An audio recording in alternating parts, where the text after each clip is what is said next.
Welcome to Artificiality, brought to you by the founders of Sonder Studio. Artificiality is a podcast dedicated to understanding the emerging community that is humans and machines. We take the latest in the human side, decision science, psychology, and design, and put it together with advances in artificial intelligence and big data so that you can understand how to work better with machines and your fellow humans. We founded Sonder Studio to help people be more human in the age of AI. We're on this learning journey too, so we strive to find the frontiers, to ask the best questions, and stay curious. We interview some of the top minds working at the intersection of humans and machines and make sure we have a few laughs along the way. If you enjoy our podcasts, please subscribe and leave a positive rating or comment. Sharing your positive feedback helps us reach more people and connect them with the world's great minds. We all do things with other people. We design things, we write things, we create things. Despite the fact that co-creation is all around us, it can be easy to miss because creation gets assigned to individuals all too often. We're quick to assume that one person should get credit, thereby erasing the contribution of others. The two of us have a distinct interest in co-creation because we co-create everything we do. We've co-created Sonder Studio, our speaking engagements, our workshops, our design projects, and our soon-to-be-published book, Make Better Decisions. We're also interested in how humans can co-create with technology, specifically artificial intelligence, and when that is a good thing and when that might be something to avoid. To dig into these interests and questions, we talked with Kat Cizek and William Uricchio, whose upcoming book Collective Wisdom offers the first guide to co-creation as a concept and as a practice. Kat, William, and a lengthy list of co-authors have presented a wonderful tracing of the history of co-creation across many disciplines and societies. The book is based in interviews with 166 people and includes nearly 200 photographs that should not be missed. We hope you all have a chance to experience their collective work. Kat is an Emmy and Peabody-winning documentarian who is the artistic director and co-founder of the Co-Creation Studio at MIT Open Documentary Lab. William is professor of Comparative Media Studies at MIT, where he is also founder and principal investigator of the MIT Open Documentary Lab and principal investigator of the Co-Creation Studio. Their book is scheduled to be published by MIT Press on November 1st. Thank you both for joining us. We're really excited to talk with you today. Thank you very much. Great to be here. Thanks for having us. Let's start with a question, which is, what was the inspiration to write this book? I am willing to bet that we're going to have two very different answers. I don't think we've ever talked about this, Kat. Just to start off on my side, this emerges from a lab at MIT, the Open Documentary Lab, where we looked a lot at new technologies and how those could be repurposed or exploited even for documentaries. And one of the things that really started to show up more and more was that these new technologies enabled new ways of working. And at MIT, one tends to get categorized as a technologist. Our lab started to look a little bit techy, and actually the real power of what we were doing seemed increasingly social and had to do with ways of working together. So that's where we started to drill down and wanted to actually call that out. And so at least my narrative here is that, we wanted to bring someone on the team who really had a lot of expertise precisely in methodologies of creation, of these new forms of collaborative and co-creation. And we were fortunate to have Kat at MIT as a visiting artist and started a lot of conversations about her work and her practice and decided to formalize it and do something with it. So from my perspective, that's my Genesis narrative. But Kat, I'm sure you've got a different one. But I think they align. William's been very generous in that description. Certainly co-creation was something that was a daily part of my life in the work that I was doing at the National Film Board of Canada, and even prior to that as a maker. And towards the end of High Rise, which was a really co-creative project, digital documentary, working with many folks across different sectors and walks of life.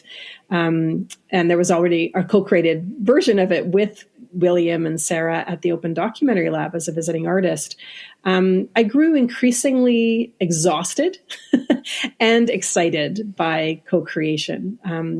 Exhausted because it felt like we were constantly reinventing the wheel with every project. And excited because along the way, we were just meeting so many folks that were doing this. And the idea for a studio had come up, or a lab, a co-creation lab, and we couldn't get it off the ground in Canada. And thanks to these wonderful conversations and engagement I was having with William and the lab, William said, "Bring it here. Why not have it here?" And that's kind of how the studio was born. And the idea for the book actually came from a funder, funnily enough. It was from my remembering of this, and maybe I'm wrong, but William, correct me if I am. Cara Mertes from Ford, she was then at Ford Foundation, said, like, can you do a field study? Like, thinking 30 pages, 40 pages.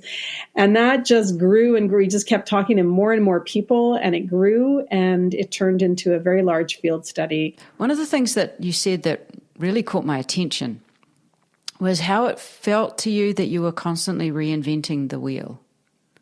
Can you talk a little bit more about that? Is that because the technology was changing as the artists? Was there something sort of almost like pre-co-creation happening there? Yeah, I don't think it's just about the technology. I mean, for sure, when a new technology comes along, that's what makes it so exciting as a form and an opportunity for artists and documentarians to experiment with, where the rules have not been entrenched yet. So there is an exciting possibility in that. But that said, for working artists and working folks, there are ways in which the funding and the production process have been kind of led towards a single authorship and less of an iterative model where things move from one stage to the next to the next. And the assumption is that that's going to make things more efficient. And certainly William can speak to the incredible history of how media making was turned into an efficiency machine. So there's sort of those two things, like there's the technology itself, but then there's also the bureaucracy or the systems in place that kind of assume there's one author, or that one person is going to make, or one organization will be making the decisions.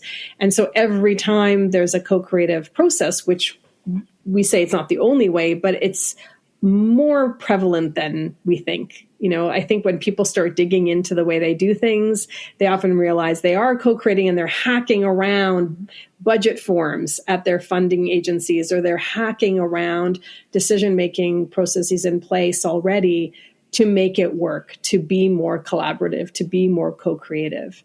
And that's exhausting because you're just constantly reinventing that process. Yeah, I mean, I would just say this, to me, it's very much about a perspective shift that when you look for it, when you look for co-creation, you realize it's always been there. And actually the deformity, the artificial structure of the single author, there's nothing wrong with it. It's a fine thing. It's got its place, but it's become dominant. And it's a little bit, because it's the dominant model in our culture, it's a little hard sometimes to see alternate forms. It's a little bit difficult to see the other life forms, the other creative forms that have always been there. If you think about the genesis of language, for example, or the genesis of religion, it's not as though someone thought it up and then passed it on to everyone else in the community. These are things that arose from the community together, and they occurred over time. It's a bit, the rise of media, of big media, has really coincided with the rise of intellectual property, which has been all about who owns. And that ownership is a conceit. It's very often the artifice of whose name happens to be there. We acknowledge that it's this firm or that name. But in fact, it's a lot of people most of the time. And anyone who's delved into the arts and the production of even things like painting, which seem very single authorly, turn out to be quite rich and complex ecosystems by and large. So I think it's about a perspective shift. That's what our book tries to do anyway, a perspective shift that tries to broker history on the one hand, to show that this has been our default mode. Co-creation has been the default mode before the invention of the single author and the invention of intellectual property, and that it persists and it abounds, and that a lot of the new technologies simply provide a new way to have at it. But the concept itself is not new. In fact, William, you found the first reference to the single producer in the theater world. Do you recall the date? Yeah, sure. I don't recall the exact date, but certainly it's late 1800s. And we talk often about a producer, a Hollywood producer, or the producer of a play. And that word is pointedly taken over from the world of economics and applied to the arts, in the case of theater, for a production in Britain. It's the Westminster Gazette that has this story, and where basically it was an investment. Brokers, people were putting money in a production to make money. And it was money for money, not money for art, not people who, it was very much like the Mickey Rooney days before that, where it was like, hey, kids, let's do a play. But in the late 19th century, the switch was made to make money from plays. And at that point, they became called productions with producers, a language, a word taken from the world of economics. So yeah, that's a curious moment. And one we probably very much live in now, but there are all these other things happening sometimes on the periphery, but increasingly mainstream. And that's kind of what we're looking at. How do you define co-creation and distinguish it from other terms that people would normally get confused, like co-design, co-production, co-authoring? Is it important to pull those apart and see them differently, or should we think of them sort of in the same soup? They're certainly within the same ecosystem and network. And in fact, we created this this interactive wheel for the digital version of the book, in which you can kind of search around, I think, 64 different definitions of associated practices.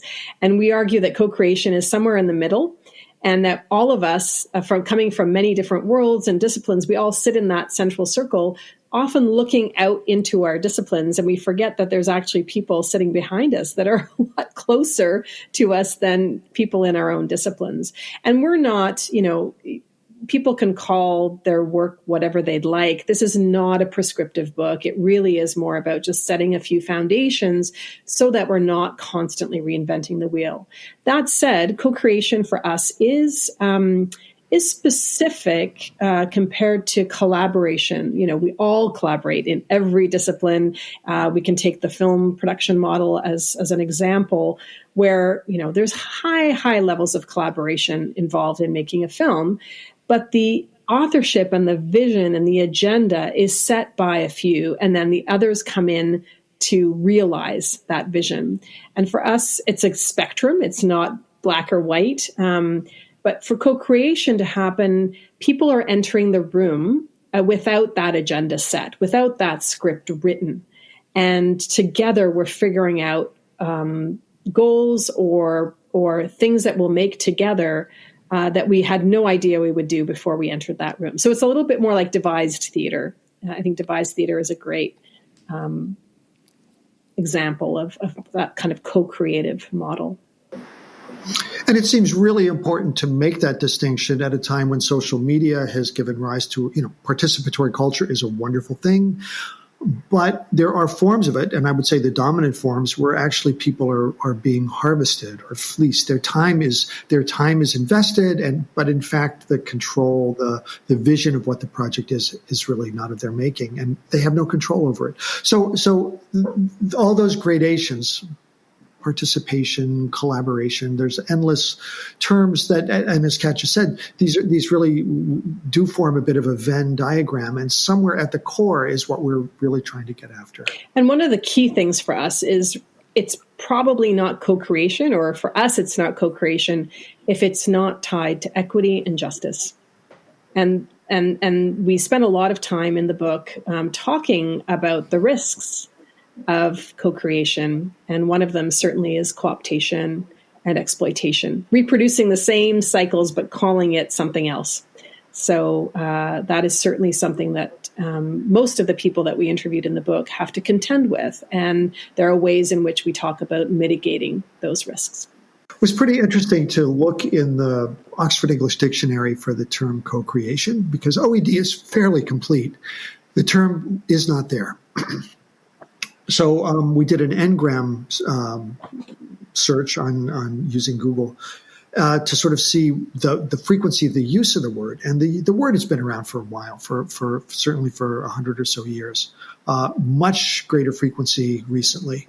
So that's an interesting disjunction. It's not defined as a proper word by the OED, and yet it seems to be in increasing circulation. And that use also, points to one of the reasons, one of the drivers for the book. It's at least, it's showing up as a marketing term. It's a term that's being embraced to defend, to camouflage, to cover a myriad practices, many of which are exploitive and certainly not co-creative in the way we would see it. So we thought, okay, this is really a useful moment to try to pin down what we do mean, what practices do seem to line up here, and to enable folks to think critically about it, to also warn people where this can go wrong. I think that's the way you describe this as a perspective shift is super helpful for me to recognize that I hadn't really clicked to how much the single owner is the default. And that when you don't click to something being the default, you don't really look for the opposite in a really precise, reasoned way. And the way you framed it when you were speaking earlier about that you can deliberately and precisely look for what co-creation should be if it's not, co-opted as a word for marketing purposes. It's sort of the way that you put that together was really helpful for me to start thinking about where you see the word co-creation used perhaps inappropriately, when it's being used for something that is counter to the spirit of justice and inclusion that you mentioned.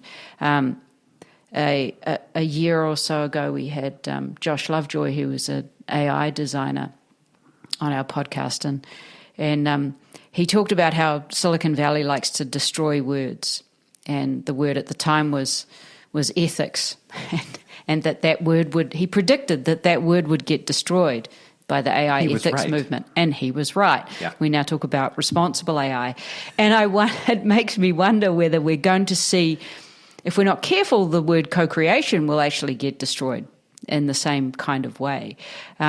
So pulling apart and understanding up front what's good about co-creation and what it's meant to be in a more, in the frame of progress and social justice, not in the frame of surveillance capitalism. Let's not let that steal that word. Your book made me so think through all of the ways that this is happening it's hiding in plain sight. And we just don't put the right word on it. Yeah, well, one example that all four of us would share, we're about to publish our first book, where we are co-authors, and going through the forms to fill out all the information you need for the book that then goes into Amazon. There's a line for an author. That's Helen. Then there's some other sub-author name, something else, not equal. That's me, because my name is second on the list. And how we co-create, which we do constantly, we have for many, many years, is very individual, and how we produce and how we create and design and write, each project can be quite different, but we consider it a co-creation once it's finished, and we share that. But in the structure of how the most dominant, bookseller is on the planet, there is no ability to be equals. No matter how you want it, the structure of their data system does not allow equality in the attribution of the creation of the book. And that seems shocking. To MIT Press's credit, we talked about the author. We have 2 authors and 12 co-authors on Collective Wisdom. And to their credit, they agreed to have all 14 authors' names on the cover. And in fact, they warned us. They said, we can put them on the cover, but that's not what Amazon's going to do with this list. And so, we were aware of that, but we're really happy to have everyone on the cover. But, I think your point is a really important one. The templates, the culture, what we call culture, in fact, in many cases is about templating. It's formats. And those formats both set our expectations, they deform us, or we deform ourselves to fit those templates. And I think what the book tries to do is both point to alternatives, but also to warn, to be very clear about the misuses and the deformations that can occur with this. I think it's, this again goes to the definitional aspect of co-creation. We show through many examples what it is, but I think it's just as important to call out what it isn't in sharp terms, because that's where the slippage occurs. So on the one hand, there are a lot of templates pushing us along, and on the other hand, there's a lot of creative reuse and sometimes appropriation, and the book tries to map that space out in between.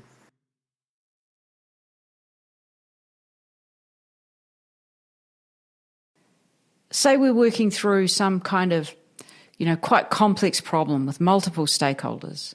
They're always the tough ones. And there's someone who's charged with being the owner of that problem. You're responsible for bringing this group together. And by the way, you're going to be the hero if you solve it. How do we rethink even just those? I mean, this could be a construction of an artwork, or it could be construction of, a technical solution. It could be anything in between.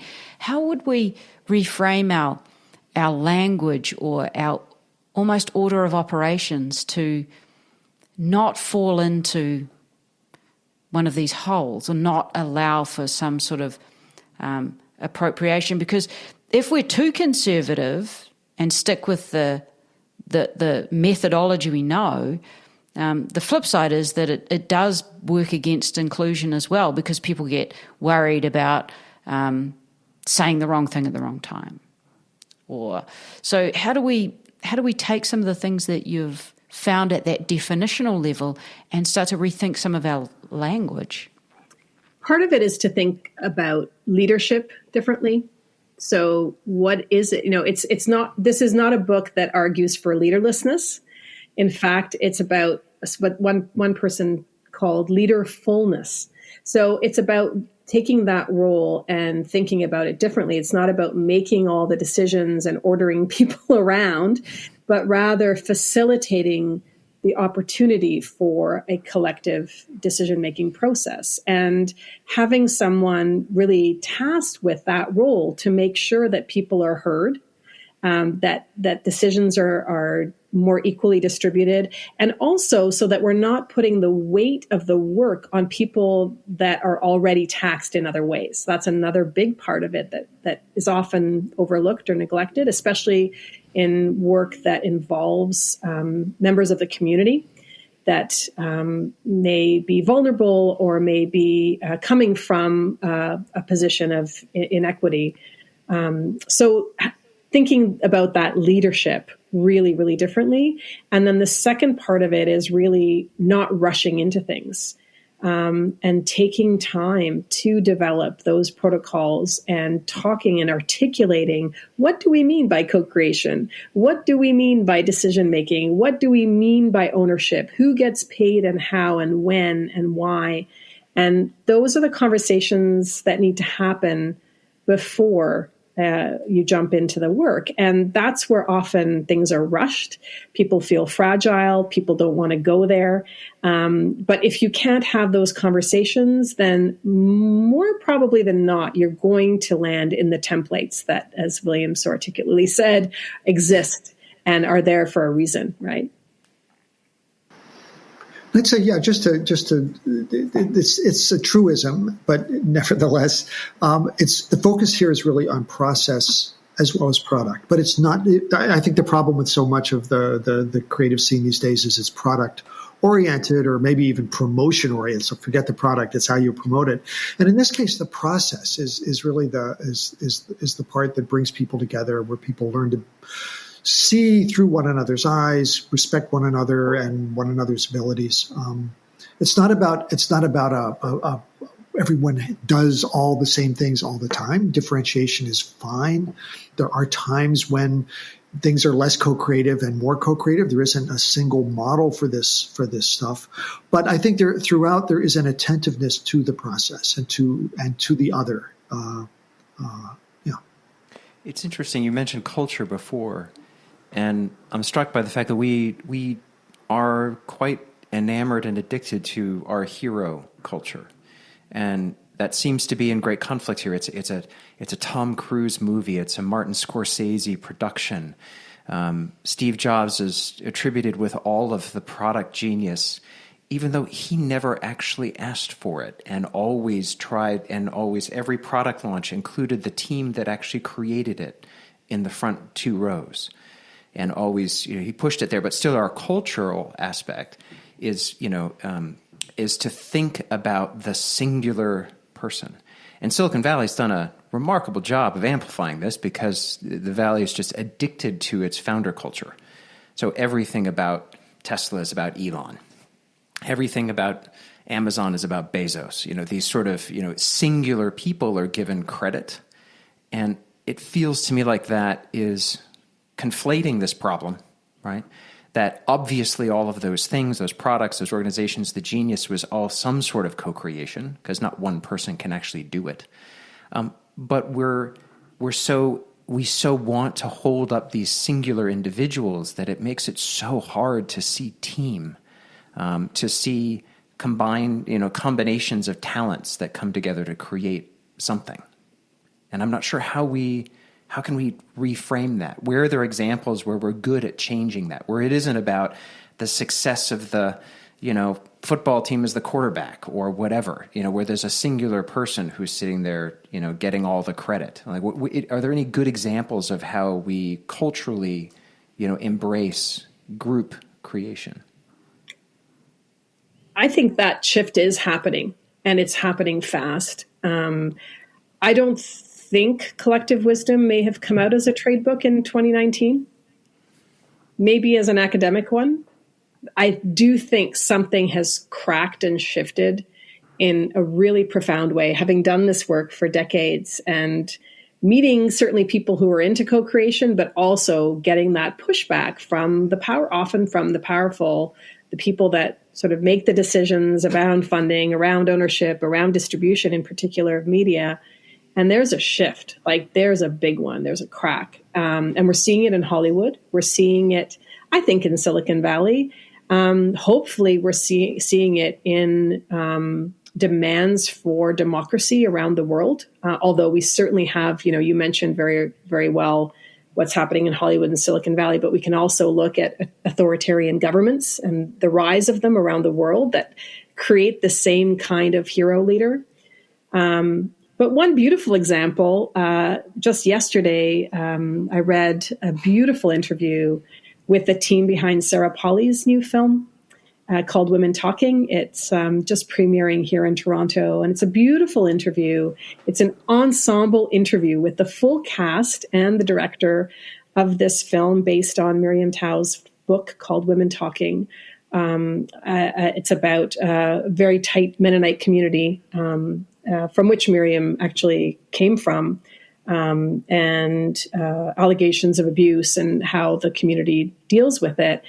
And the cast and Sarah talk so beautifully about how they made this film in a different way and how they held each other up, and how no one person on that team had the answer, and they really did it together. It was the first time any of them had worked in a fully female cast.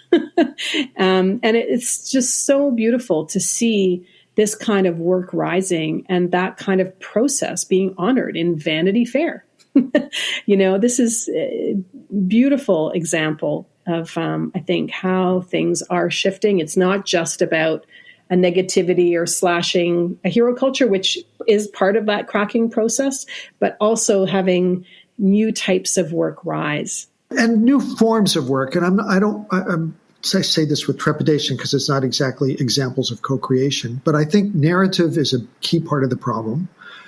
Narrative with the hero, and that's quite a long tradition.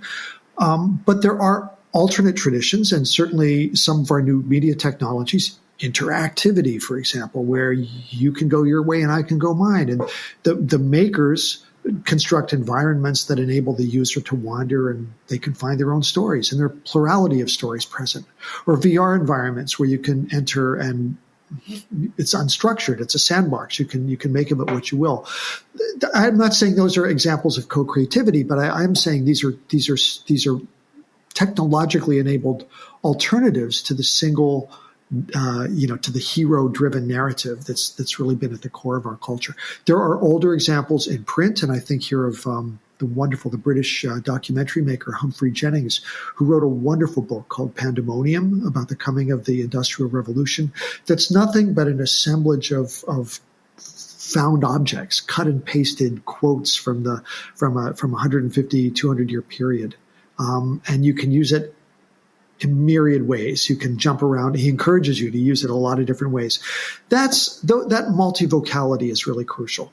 So I think we are seeing lots of ways that's happening, but as you said and as Kat reiterated, it's also a moment of danger where the more things open, the more there is that reactionary impulse to crack down and for the big hero national leader to suck up all the oxygen in the room. That's happening as well. So it's a very fraught moment, I would say, full of hope but full of danger. Yeah, it feels almost in some ways that we're on two ends of we're almost seeing between co-creation, as you use the term, and the default position of single owner. It's almost mirroring other polarizations, whether we need to have a single decision maker or whether collective decision making is something that can be done. Collective problem solving, is that possible, or do we actually just need an artificial intelligence run by a billionaire to tell us what to do, and that's how we'll not so much save the climate, but maybe populate other worlds. I'm still back somewhere in the perspective shifting, because it's really got me thinking, and it's really got me thinking about how to change people's expectations of what a good story is. We're so conditioned to think through a story as with a hero, with something to overcome, and a very clear cause and effect relationship that people can, the smart person can anticipate and go and do something that resolves the situation, and we all get this great sense of relief from the resolution of that story and that single individual perhaps solving it all. And it's so profoundly simple, and it's so easy to walk that well-trodden line. How can you think about co-creation in more of that exploratory way, where instead of just following lines of expectation, that you totally kind of reset expectations, that you can genuinely surprise but not alienate? It's not too far. You're still getting that perfect kernel of curiosity, that sweet spot. Is there ways that you saw in your book that people kind of mastered that, or even just stumbled into it? Well, I'm just going to first ask a question. So Kat has a child. I don't have kids. But what I see are when kids play with one another in unstructured ways, and they make up worlds, and they together, and the table becomes the ship, and the ruler becomes a sword, and whatever. That to me is both an example of co-creation and an example of narrativity in the way that we've just been talking about, where the story can go anywhere, where you really don't know what the outcome is. Now, that's also an age when you read stories to kids and they start to acquire a sense of narrative structure. But at some point, that kind of freedom and creativity and openness gets kind of driven out of them. I'm not sure if it's school or if it's the maturation. I don't know what that is. But it strikes me as being like proof that we all start that way. Where it goes, why it stops, that I can't answer. Yeah, and to further to your point, William, when I see my kid playing, those are games that go on for days and days and transform, and then there's fights about how it should go, and it's this world that they're in. It's a story world. It's not a narrative or a set linear piece, and it's so exciting, and it's all. I think people argue those forms have always existed. Amelia Winger-Bearskin, who is one of our co-authors, her piece in the book is about how Minecraft and the way in which people engage in online gaming and online story worlds is akin to the Haudenosaunee stories of her people and the trade routes, and how stories are related to economy, are related to the understanding of the seasons, are related to the ways in which we are kin to non-human systems. So I don't see it as an opposition. And that's been, I think, a learning curve for me throughout the process of listening to William for so many years, and also to the 166 people that we interviewed in the book. It's really a spectrum, and there isn't one way to tell a story. And there are so many ways in which we share stories. They are collectively owned. Whether there's a hero or a villain, or whether there's an ensemble cast, these are things that we are operating in, and they're changing and they're transforming, just the way language does, just the way the internet is changing. I think, again, to my daughter, who can't watch Hollywood films, like they're too scary for her, and that kind of dramatic structure does not work for her. And the first film actually that she's ever watched is Encanto, and I was like, why this film? She goes, "There's no villain, and so I can watch it." So it's interesting that would be her view on it. I totally understand that. We've got one daughter who is more on sort of my not particularly fantasy prone end of the spectrum, and she's the only one of our kids who has never touched a Harry Potter book. It's just, she just sees absolutely nothing in them, and whereas the rest have argue, I don't know how many copies of Harry Potter we have in this house, but it's just so interesting to see how starkly she responds to, her idea of a story is a deeply complex, real life, social story in a small environment. Like, I can't remember the name of the book, but it was, on a bus in Oakland, and that's her idea of a story. But we also have a mix. We have those who like the classic linear story, and with the classic hero and villain structure. We have 5 kids, by the way, so we have a bit of a group to analyze here. But we also have one who is very into Sims and creating worlds where there is no linearity to the story other than the fact that there is time. So things happen, things grow, people get pregnant and have children. I think I haven't really tracked how Sims works. She actually loves to kill them off. Yeah, there is some starting and ending to certain characters, but it is creating a world that has an exploratory part of it, which therefore means that story is somewhat collaborative and creative and co-created, right? There's lots of different characters moving. There isn't a single structure to it. I find it interesting to think, and William, you were saying, talking about different technology worlds and thinking about how things work in VR, et cetera. I did want to ask one particular technology question, because we do have quite a focus on artificial intelligence, and hear what you think about co-creating with AI, We've seen some, extraordinary leaps in terms of an AI being able to write language, to create music, to create art, all within the construct of copying things from the past. So in some ways, then AI creation is in and of itself a co-creation. It is truly stealing from previous artists. But how we think about using that intelligence as a possible thing to co-create with, which in some ways is quite powerful. These things can see multidimensional opportunities that we can't, but we also don't have any of the evolved cultural constructs to understand how to co-create with something that is purely technical. But I'm curious to get your opinion about how we think about technology as a true co-creator, whether that's possible, whether we want it, whether, what the opportunity is. Sure. I think we both have a lot to say about this, but I'll just start by saying one of the things that strikes me about AI, about our technology in general, I would argue, but AI in particular in a pointed way, is its recursive nature. It really is, we've built a kind of a mirror. We've built something that we use the word intelligence and we model it after some semblance or some trace of what we imagine our own intelligence to be. I don't think that's an accurate tracing, but I think that's the nature of the endeavor.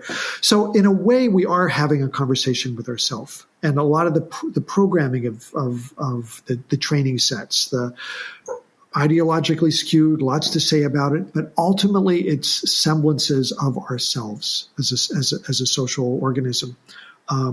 So I think that to me, that recursive dimension is probably the key, the kind of the entry point for thinking about co-creation.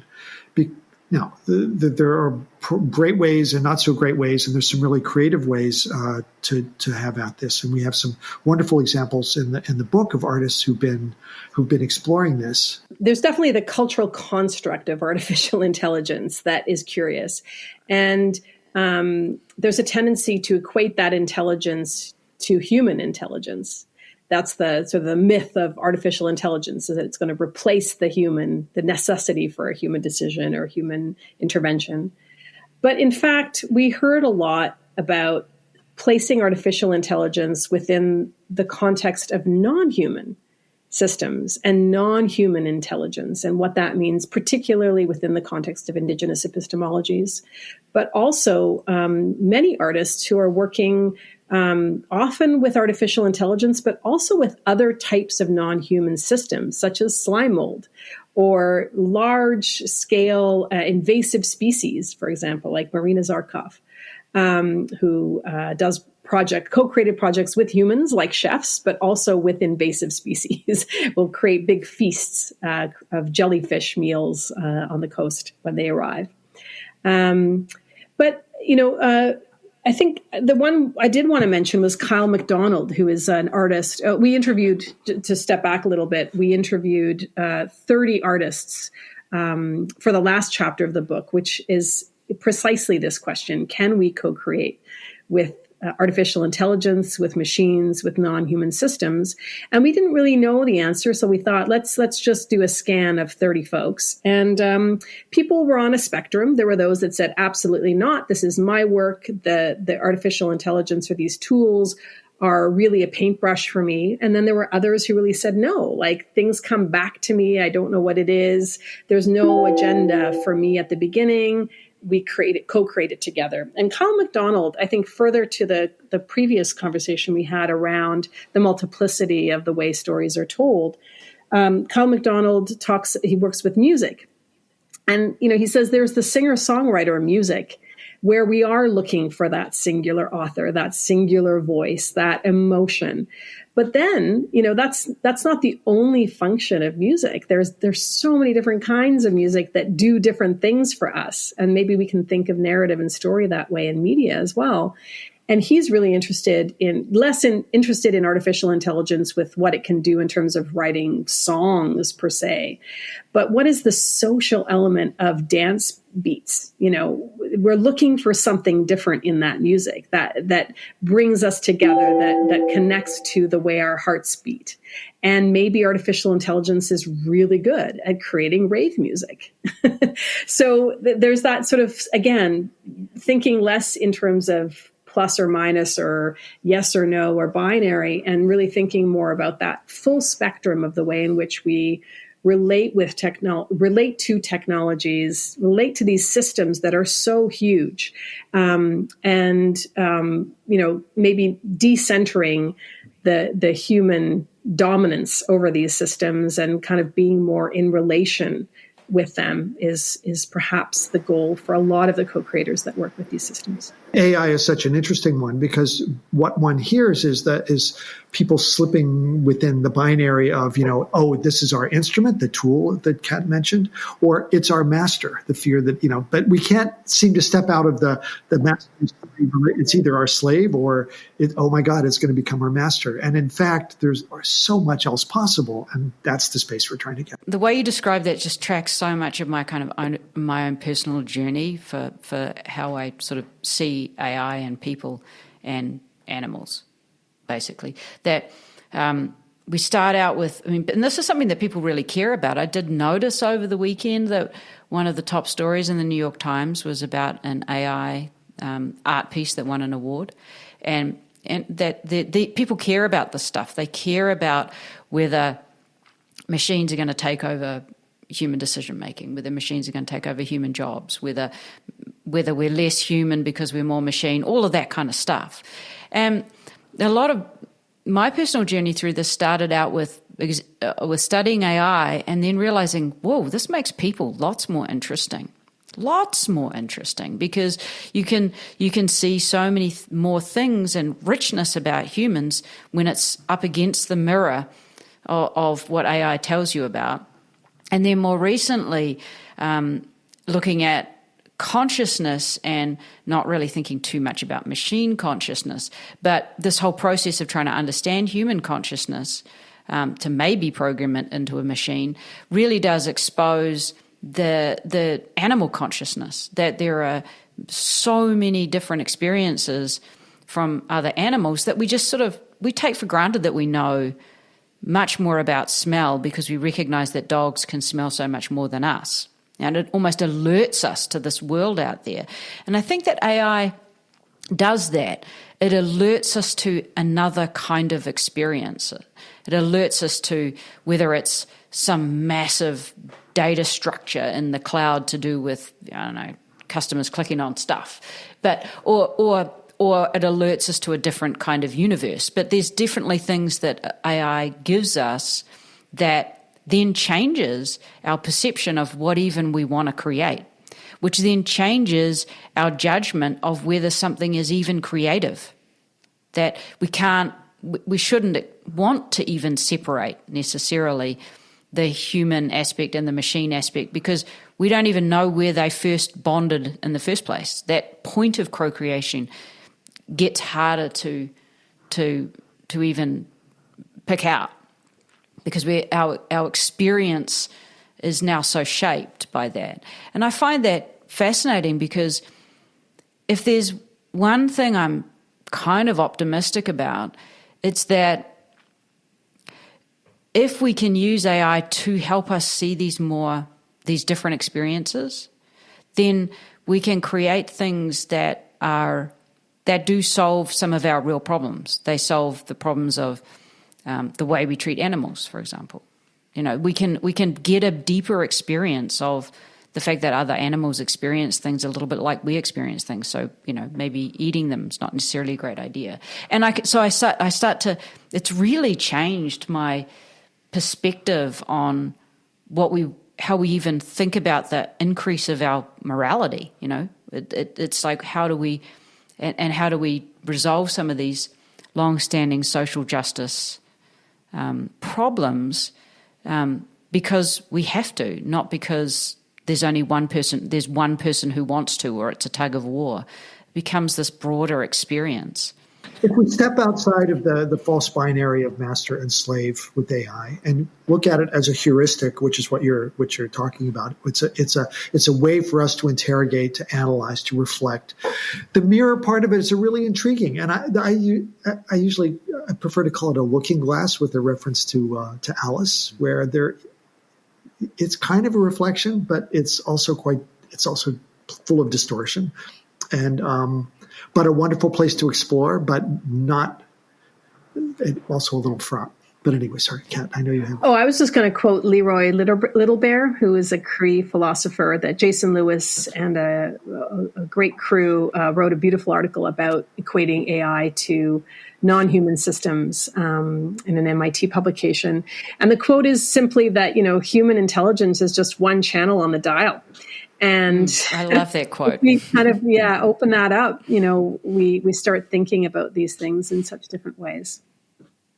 I thought that was a fantastic metaphor. I'm surprised it hadn't occurred to me before. Yeah, it's fantastic. Well, one of the examples of creation, co-creation, essentially, with AI that we like to reference is a few years old now, but it was some AI engineers used an algorithm to understand the structure of I think it was a beetle wing, and use that as to create a new, very lightweight, very strong structure to be inside of an airplane. This was a project for Airbus, and we still can't understand really why the structure works, but we know it does.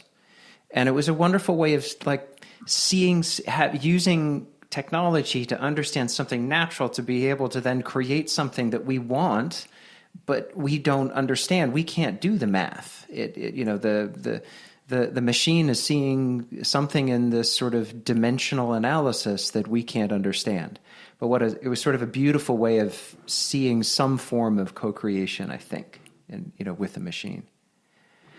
I would like to close with a question to both of you, which is, your book is full of wonderful examples, right, from all of the interviews and also just studies. And I wonder if you could highlight one or two each that you would recommend to listeners to focus on. Where are the things that you think people might be most inspired by that you'd want to sort of pull out and share as an example, or so that when they open up the book, they know which one to go jump to? But were there a couple of favorites that you'd share? Well, increasingly, I'm intrigued by with the book is that we divide things into three main types of co-creation. The first is co-creating within communities, which we often think of as participatory media or community-based media. The second type is these sort of co-creations across disciplines and sectors and organizations that maybe weren't designed necessarily to work together, but now are finding ways to do so. And the third is this more speculative form of sort of co-creating with non-human systems. And increasingly, I think what I feel with the book, or the hope is for the book, is that these three types actually help to inform one another. So that they're not three different types of co-creation, but they're just three ways of looking at it. And that the people interested in AI might spend a little bit more time in the community section. And I guess look where you don't think your interests are in order to find that inspiration for the work that you do. And it's not to flatten expertise, it's to expand it and really try and find that multiplicity in those many forms, the multitude forms. I don't know if that answers your question, but it's a bit of a meta approach to the book. I love the example. We recently had a podcast where someone was recommending books to, and his favorite book, he's a leadership coach, but his favorite recommendation was works of fiction because he thought it would help people empathize better. So I love that, thinking about the answer differently and basically giving me a better question. And I guess that is the answer. And I would only say the thing I find myself doing is kind of going through and being grabbed by the images. Mm-hmm. It's a book with a lot of wonderful images, and they stop me. And I think if you find an image that stops you, that's the place to dig. And but I think Kat's point is really a brilliant one, as always. I I totally applaud the idea that I can open a book and just go to the images that grab me, because sometimes books feel like you're supposed to read from beginning to end and not skip anything. You sort of you almost it's almost like instinctive to have this very tidy, clean way of going through a book. Otherwise, you won't get what you need. But picking up a picture and just following that and following your natural curiosity just sounds like permission to do the thing you want to do. Well, thank you so much for taking the time to talk with us. It's been quite a pleasure. Thank you. Thank you both. Thank you, and congratulations on your book. Thank you.